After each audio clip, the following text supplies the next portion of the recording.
Kaç kadeh kırıldım sarhoş gönlümde, bir türlü kendimi avutamadım. Kaç kadeh kırıldı sarhoş gönlümden, bir türlü kendimi avutamadım. Kaç gece anlattım böyle gezice, ne yaptımsa seni unutamadım.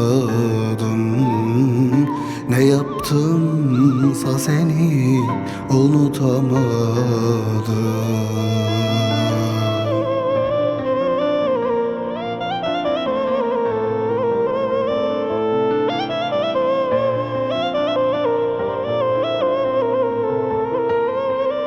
Kim bilir kimler var şimdi kalbimden. Sen beni unuttun çoktan belki de, ben hala yaşadık eski günlerden. Her şeyde sen varsın, unutamadın. Her şeyde sen varsın, unutamadın.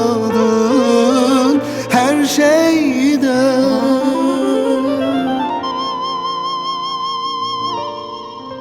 unutamadın.